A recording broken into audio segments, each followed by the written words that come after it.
சகோதர சகோதரிகளுக்கு வணக்கம். மேஷம் ராசிக்காரர்களாகிய உங்களுக்கு இந்த தமிழ் புத்தாண்டில் 2024 முதல் 2025 வரை அதிர்ஷ்டயோகங்கள் நிறைந்த ஒரு ஆண்டாகவும் பல அதிரடியான நன்மைகளை நிறைந்து பெறுவதற்கான யோகங்கள் நிறைந்த ஒரு ஆண்டாகவும் இந்த தமிழ் புத்தாண்டு துல்லியமாக தெள்ளத்தெளிவாக உறுதி செய்கிறது. ஏனெனில் மிகவலுவாக குருபகவான் உங்களுடைய ஜென்மராசியை விட்டு விலகுகிறார். உங்களுடைய லாபஸ்தானத்தில் சனி ஆட்சிபலத்துடன் உள்ளார். கேது ராசிக்கு 6இல் என அடுத்தடுத்து அதிரடியான நன்மைகள் நிறைந்து கிடைக்கக்கூடிய கிரக அமைப்புகள் சூழ்ந்த ஒரு ஆண்டாக இந்த தமிழ் வருடம் மேஷம் ராசிக்காரர்களாகிய உங்களுக்கு அமைந்திருப்பதால் அதிர்ஷ்டயோகங்கள் நிறைந்த ஒரு ஆண்டாக மாறுவதற்கான வாய்ப்புகள் கண்டிப்பாக உண்டு. அலட்சியமில்லாமல் கண்ணுங்கருத்துமாக செயல்பட்டால் பல விஷயங்களில் அதிர்ஷ்டயோகங்களை கண்டிப்பாக நிறைந்து பெறுவதற்கான யோகங்கள் உண்டு. இப்போது மேலும் ஒவ்வொரு கிரகநிலைகளின் அமைப்பு இந்த தமிழ் புத்தாண்டில் எப்படியுள்ளது என்று ஆராய்ச்சி செய்து பார்ப்போம். தமிழ் புத்தாண்டை பொறுத்தவரைக்கும் கிரகநிலைகளில் பல மாறுதல்களை சந்திக்கக்கூடிய ஒரு ஆண்டாக கருதப்படுகிறது. அதிலும் குறிப்பாக தமிழ் புத்தாண்டு துவங்கிய ஏப்ரல் 14ஆம் தேதியிலிருந்து 18 நாட்களுக்கு பிறகு மிகவும் வலுவாக சுக்கிரனின் ஆட்சி வீடான ரிஷபம் ராசிக்குள் நவக்கிரகங்களிலேயே பெருங்கொண்ட முழுமையான சுபகிரகமான தோஷமற்ற கிரகமான குருபகவான் நுழைகிறார். மனித வாழ்க்கையில் மிகப்பெரிய அளவில் சௌகரியங்களையும் செல்வ செழிப்புகளையும் திடீர் அதிர்ஷ்டயோகங்களையும் நிறைந்து கொடுக்கக்கூடிய சுக்கிரனின் ஆட்சி வீடான ரிஷபம் ராசிக்குள் குருபகவான் நுழைவது நீங்கள் எதிர்பாராத பல நல்ல செல்வ செழிப்புகளை நேர்வழியில் கொடுப்பதற்கான வாய்ப்புகளையும் யோகங்களையும் முழு சுபகிரகமாக இருக்கக்கூடிய குருபகவான் ஏற்படுத்திக் கொடுக்கிறார். அவருடைய சஞ்சார அமைப்பின் காரணமாக சில தடைகள் வந்தாலும் கூட அவருடைய சுபபார்வை மிகவும் வலுவாக பல்வேறு இடங்களை வலுப்படுத்துகிறது. குருபகவான் கன்னிராசி, விருச்சிகம் ராசி, மகரம் ராசி போன்ற 3 இடங்களை தன்னுடைய சுபபார்வையால் பார்வையிடுகிறார். குரு பார்க்கின் கோடி நன்மை என்று சொல்லக்கூடிய வகையில் குருவின் சுபபார்வை பல்வேறு இடங்களை வலுப்படுத்துவதால் பல்வேறு விஷயங்களில் இருக்கக்கூடிய காரிய தடைகள் சிரமங்கள் விலகும். பொருளாதார ரீதியான சிக்கல்கள் விலகி நல்ல முன்னேற்றங்கள் கிடைப்பதற்கான வாய்ப்புகள் உருவாகியுள்ளது என்பதை முழு சுபகிரகமாக தோஷமற்ற கிரகமாக இருக்கக்கூடிய குருபகவான் உறுதி செய்கிறார். இந்த தமிழ் வருடம் 2024 சித்திரை மாதம் துவங்கிய 18ஆம் தேதிக்கு பிறகு ரிஷபம் ராசியில் அமரக்கூடிய குரு இந்த தமிழ் வருடம் முழுவதுமே ரிஷபம் ராசியில்தான் பயணித்துக் கொண்டிருக்கப் போகிறார். எனவே எதிர்பாராத நல்லபல சந்தர்ப்பங்களை கண்டிப்பாக ஏற்படுத்திக் கொடுப்பார். அதே நேரத்தில் வக்ரகதியிலும் குரு வலுவிழந்து சஞ்சரிப்பார். அந்த காலகட்டங்களில் சிறு சிறு மாறுதல்கள் ஏற்படுவதற்கான சாத்தியக்கூறுகள் உண்டு. அந்த நேரங்களில் சற்று விழிப்புணர்வுடன் செயல்பட்டால் பல சிரமங்களை விலக்கி நன்மைகள் நிறைந்தவைகளாக மாற்றிக்கொள்ளக்கூடிய யோகங்கள் கண்டிப்பாக கிடைக்கும். ஆயுள்காரகனாக கர்மகாரகனாக இருக்கக்கூடிய சனிபகவான் மிகவும் வலுவாக தன்னுடைய சொந்த ராசியான கும்பம் ராசியில் ஆட்சிபலம் பெற்று பயணித்துக் கொண்டிருக்கிறார். இந்த தமிழ் வருடம் முழுவதுமே அவர் தனது சொந்த ராசியான கும்பராசியில் ஆட்சிபலம் பெற்று பயணித்துக் கொண்டிருப்பார். எனவே நீங்கள் எதிர்பாராத பல அதிரடியான மாற்றங்கள் தொழில்துறை, வியாபாரத்துறை, உத்தியோகம் சார்ந்த பணிகளில் நல்லபல அதிர்ஷ்ட முன்னேற்றங்கள் நிறைந்து கிடைப்பதற்கான யோகங்கள் கண்டிப்பாக உண்டு. அவர் ஆட்சிபலம் பெற்று வலுவாக சஞ்சரித்துக் கொண்டிருக்கக்கூடிய இந்த வேளையில் வலுவிழந்து வக்ரகதியில் திரும்பினாலும் கூட பெரிய அளவிற்கு சிரமங்கள் ஏற்படாது. நல்லபல அதிர்ஷ்ட முன்னேற்றங்களை நிறைந்து கொடுக்கக்கூடிய வகையில் அமர்ந்துள்ளார். அதிலும் குறிப்பாக கும்பம் ராசியில் அமர்ந்திருக்கும் போது குன்று குன்றாய் நன்மைகளை நிறைந்து கொடுக்கக்கூடிய வலுவான அமைப்பில் பயணித்துக் கொண்டிருக்கிறார் சனிபகவான். இதை சரியாக பயன்படுத்திக் கொண்டால் அதிகபட்ச வளர்ச்சிகள் நிறைந்து கிடைப்பதற்கான யோகங்கள் உங்களுடைய வாழ்க்கையில் நிறைந்து கிடைப்பதற்கான யோகங்களும் வாய்ப்புகளும் சந்தர்ப்பங்களும் உள்ளது என்பதை துல்லியமாகவும் தெள்ளத்தெளிவாகவும் உறுதி செய்கிறார். சர்ப்பகிரகங்களாக சாயாகிரகங்களாக இருக்கக்கூடிய ராகுகேதுக்களின் அமைப்பை பொறுத்தமட்டில் நிஜ வாழ்க்கையில் மிகப்பெரிய தாக்கத்தை ஏற்படுத்திக் கொடுக்கக்கூடிய சக்தி வாய்ந்த கிரகங்களாக கருதப்படுகிறது. இந்த 2 கிரகநிலைகளுமே இந்த வருடம் முழுவதுமே தங்களுடைய சஞ்சார அமைப்பில் எந்தவிதமான மாறுதல்களையும் செய்யவில்லை. ராகு குருவிற்கு ஆட்சி வீடாக இருக்கக்கூடிய மீனம் ராசியிலும் கேது புதனின் ஆட்சி வீடு மற்றும் உச்ச வீடாக இருக்கக்கூடிய கன்னிராசியிலும் பயணித்துக் கொண்டிருக்கிறார்கள். ராகுகேதுக்கள் தங்களுக்கு சம பலம் பொருந்திய 2 கிரகநிலைகளின் வீட்டில் அமர்ந்திருப்பது என்பது பல்வேறு வகைகளில் ஏற்படக்கூடிய சிரமங்கள் கண்டிப்பாக விலகுகிறது என்பது மட்டுமில்லாமல் தமிழ் வருடம் துவங்கிய சில மாதங்களிலேயே தங்களுடைய சஞ்சார தூரத்தில் பாதிக்கு மேல் ராகு மற்றும் கேது கடந்து முடிக்கக்கூடிய ஒரு காலகட்டமாக அமைவதால் ராகு மற்றும் கேதுவின் வீரிய தன்மைகள் என்பது குறையும். எனவே ராகுகேதுக்களால் சிக்கல்கள் ஏற்பட்டிருந்தால் அவைகள் கண்டிப்பாக இனி குறைவதற்கான யோகங்கள் இந்த தமிழ் வருடம் முழுவதுமே நிறைந்து கிடைக்கப் போகிறது. ஏனெனில் இந்த தமிழ் வருடத்தில் ராகுகேதுக்களின் பெயர்ச்சி இல்லை. இந்த வருடத்திற்கு பிறகு ராகுகேதுக்களின் பெயர்ச்சியானது நடைபெறுகிறது. எனவே பல அற்புதமான மாறுதல்களை நிழல்கிரகங்களாக இருக்கக்கூடிய ராகுகேதுக்கள் உங்களுடைய வாழ்க்கையில் ஏற்படுத்துவதற்கான சாத்தியக்கூறுகள் உண்டு. அதிலும் குறிப்பாக அதிர்ஷ்டயோகங்கள் நிறைந்த ஒரு ஆண்டாக மாற்றுவதற்கான யோகங்களை மிகவலுவாக கொடுக்கின்றன. ஏனெனில் சனிபகவான் ஆட்சிபலமும் சுக்கிரபகவானின் வீட்டில் குருபகவான் இருப்பது மிக அற்புதமான அருமையான அமைப்பாக கருதப்படுகிறது. என்பது மட்டுமில்லாமல் இந்த வருடம் துவங்கும்போது உச்சத்தில் சூரியன் சுக்கிரன் மற்றும் சந்திரன் என 3 கிரகநிலைகள் உச்சம் பெற்று வலுவாக சஞ்சரிக்கக்கூடிய ஒரு ஆண்டாக கருதப்படுகிறது. வருடத்தின் துவக்கத்தில் 3 கிரகநிலைகள் உச்சம் பெற்று சஞ்சரிப்பதால் இந்த நன்மைகள் வருடம் முழுவதும் நீண்டு கிடைப்பதற்கான யோகங்கள் உண்டு. சந்திரனைப் பொறுத்தமட்டில் வருடத்தின் துவக்கத்தில் உச்சம் பெற்றிருப்பார். அதற்கு பிறகு 12 ராசிகளிலும் மாறி மாறி பயணித்துக் கொண்டிருப்பார்.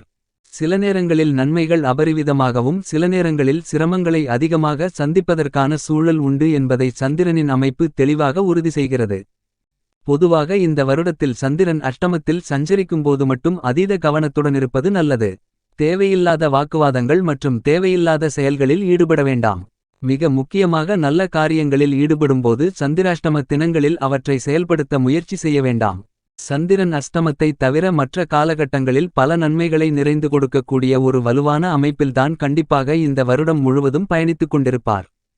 மேலும் நவகிரகங்களுக்கெல்லாம் தளபதியாக சேனாதிபதியாக மங்களக்காரராக இருக்கக்கூடிய செவ்வாய் பகவானின் அமைப்பை பொறுத்தமட்டில் மிகவலுவாக பல்வேறு இடங்களில் மாறி பயணிக்கப் போகிறார். பூமிகாரகனென்று சொல்லக்கூடிய செவ்வாயினுடைய அமைப்பை ஆராய்ந்து பார்த்தால் இந்த தமிழ் புத்தாண்டில் செவ்வாயின் உச்சமென்பது இல்லை. என்றாலும் கூட அவருடைய சஞ்சார அமைப்பு பல்வேறு வகைகளில் நன்மைகளை ஏற்படுத்திக் கொடுக்கக்கூடிய மிகச்சிறந்த அமைப்பாகத்தான் கருதப்படுகிறது. எனவே திட்டமிட்ட பணிகள், புதிதாக வீடு, நிலம், சொத்து, பொன் பொருள், வண்டிவாகனங்கள், ஆடை ஆபரணங்கள் போன்றவற்றை வாங்குவது போன்ற மேலும் பல சுப நிகழ்வுகள் போன்றவை அபரிவிதமாக கிடைப்பதற்கான அதிர்ஷ்டயோக வாய்ப்புகள் இந்த தமிழ் புத்தாண்டில் மிகவும் அதீதமாக உண்டு. பெரும்பாலும் வருடத்தின் முற்பகுதியில் சுக்கிரமங்கல யோகம் நிறைந்து கிடைக்கக்கூடிய வாய்ப்பு இல்லை. என்றாலும் பிற்பகுதியில் அதீதமாக கிடைப்பதற்கான யோகங்கள் உருவாகியுள்ளது. எனவே பல்வேறு விதமான விஷயங்களில் நல்லபல அதிர்ஷ்ட முன்னேற்றங்கள் உண்டு. குருமங்கல யோகம், குருசுக்கிர யோகம் என பல யோகங்களும் இந்த காலகட்டத்தில் நிறைந்து கிடைக்கிறது. சுக்கிரன் மிகவலுவாக உச்சம் பெற்று இந்த வருட துவக்கத்தில் சஞ்சரித்தாலும் 12 ராசிகளிலும் மாறி மாறி பயணிக்கப் போகிறார். எனவே திடீர் அதிர்ஷ்டயோக வாய்ப்புகள் கண்டிப்பாக காத்திருக்கிறது. புதிய வாய்ப்புகள் நிறைந்து கிடைக்கக்கூடிய ஒரு வருடமாக இந்த தமிழ் புத்தாண்டு அமைகிறது. புதன் இந்த தமிழ் வருடம் துவங்கிய முதல் 3 நாட்களில் வக்ரம் நிவர்த்தி பெற்று வலுப்பெறுகிறார். எனவே அதற்கு பிறகு சுபத்துவபாதையில் வலுவாக பயணிக்கப் போகிறார். கல்விகாரராக, புத்திகாரராக, வித்தைக்காரராக இருக்கக்கூடிய புதன் சுபத்துவபாதையில் திரும்பி இருப்பது திட்டமிடக்கூடிய காரியங்கள் அனைத்திலும் வெற்றிகள் நிறைந்து கிடைக்கும். முதன்மை கிரகமாக, ராஜகிரகமாக இருக்கக்கூடிய சூரியன் இந்த வருட துவக்கத்தில் உச்சம் பெற்றும் பிறகு 12 ராசிகளிலும் மாறி மாறி பயணிக்கப் போகின்ற இந்த வருடத்தில் சூரியன் சாதகமற்று இருக்கக்கூடிய தருணங்களில் சற்று கவனம் தேவை. அலட்சியத்துடன் செயல்பட்டால் உடல் நல ஆரோக்கிய தொல்லைகள், அலைச்சல்கள், தேவை இல்லாத விரயங்கள் போன்றவற்றை சந்திப்பதற்கான சூழ்நிலைகள் உண்டு. எனவே இவற்றை தவிர்க்க வேண்டுமென்றால் கண்டிப்பாக அலட்சியங்களை தவிர்த்து விழிப்புணர்வுடன் செயல்பட வேண்டிய ஆண்டாகவும் உள்ளது என்பதை சூரியன் உறுதி செய்கிறார். இருந்தாலும் இந்த தமிழ் புத்தாண்டில் பெரும்பான்மையான கிரகநிலைகள் அபரிவிதமான நன்மைகளையும் முன்னேற்றங்களையும் அள்ளிக் கொடுக்கக்கூடிய வலுவான அமைப்பில்தான் சஞ்சரித்துக் கொண்டிருக்கின்றன. அதிலும் குறிப்பாக வருடத்தின் துவக்கத்தில் சூரியன், சுக்கிரன் மற்றும் சந்திரன் ஆகிய 3 கிரகநிலைகள் உச்சம் பெற்றும் பிறகு இந்த வருடத்தின் மத்திம பகுதியில் புதன் உச்சம் பெறுகிறார். இந்த 4 கிரகநிலைகளின் உச்சம் நிறைந்த ஆண்டான இந்த தமிழ் புத்தாண்டு கண்டிப்பாக பல்வேறு விஷயங்களில் ஏற்படக்கூடிய தடைகளை விலக்கி நன்மைகளை நிறைந்து கொடுக்கக்கூடிய மிகச்சிறந்த அற்புதமான அருமையான தமிழ் புத்தாண்டாக அமைகிறது என்பதை கிரகநிலைகள் துல்லியமாக தெளிவாக உறுதி செய்கின்றன. இந்த மாதிரியாக கிரகநிலைகளின் அமைப்பு இருக்கின்றபோது மேஷம் ராசிக்காரர்களாகிய உங்களை பொறுத்தமட்டில் ராசியின் அதிபதியான செவ்வாய்க்கு நட்புகிரகமாக இருக்கக்கூடிய குருபகவான் ஜென்மராசியை விட்டு விலகி உங்களுடைய ராசிக்கு 2ஆம் இடமாகிய குடும்பஸ்தானம், வாக்குஸ்தானம், தனஸ்தானத்திற்குள் மிகவலுவாக அமருகிறார். குருவின் இந்த பெயர்ச்சி கண்டிப்பாக மேஷம் ராசிக்காரர்களாகிய உங்களுக்கு அதிர்ஷ்டயோகங்கள் நிறைந்த ஒரு ஆண்டாக மாற்றுவதற்கான யோகங்களை கண்டிப்பாக உறுதி செய்கிறது. ஏனெனில் குருபகவான் தனஸ்தானத்தில் வலுவாக அமர்ந்திருப்பதால் குடும்பத்தில் பல்வேறு வகையான சுப நிகழ்வுகள், சிக்கல்களை சந்திக்காமல் நடைபெறும். நீங்கள் எதிர்பார்த்து காத்துக் கொண்டிருக்கக்கூடிய திருமணம், குழந்தை பாக்கியம் உள்ளிட்ட பல நல்ல செய்திகள் கண்டிப்பாக கிடைக்கும். வளைகாப்பு, காதுகுத்து, புதுமனை புகுதல் போன்ற பல்வேறு வகையான சுப நிகழ்வுகளை மிகச்சிறப்பாக நடத்துவதற்கான யோகங்கள் உண்டு. என்பது மட்டுமில்லாமல் புதிதாக வீடு, வீட்டுமனை வாங்குவதற்கான அதிர்ஷ்டயோக வாய்ப்புகளையும் யோகங்களையும் தனகுரு வாரி வழங்குகிறார்.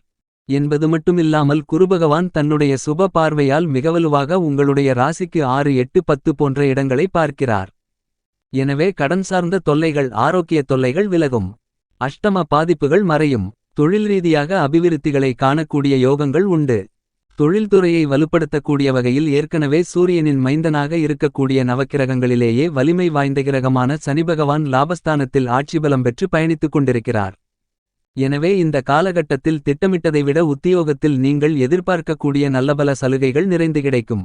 ஊதிய உயர்வுகள் பதவி உயர்வுகள் உள்ளிட்ட பல அதிரடியான மாற்றங்களை நிறைந்து பெறுவதற்கான யோகங்கள் கண்டிப்பாக இந்த தமிழ் புத்தாண்டில் உண்டு. புதிய வேலைவாய்ப்புகள் வெளிநாட்டு வேலைவாய்ப்புகள் நிரந்தர வேலைவாய்ப்புகள் என அனைத்திலும் வெற்றிகள் நிறைந்து கிடைப்பதற்கான யோகங்கள் உண்டு. வருமானங்களை உயர்த்திக்கொள்வதற்கான நல்லபல சந்தர்ப்பங்கள் இந்த காலகட்டத்தில் கண்டிப்பாக கிடைக்கிறது. சகபணியாளர்களிடம் ஏற்படக்கூடிய சிரமங்களும் சிக்கல்களும் விலகுகிறது.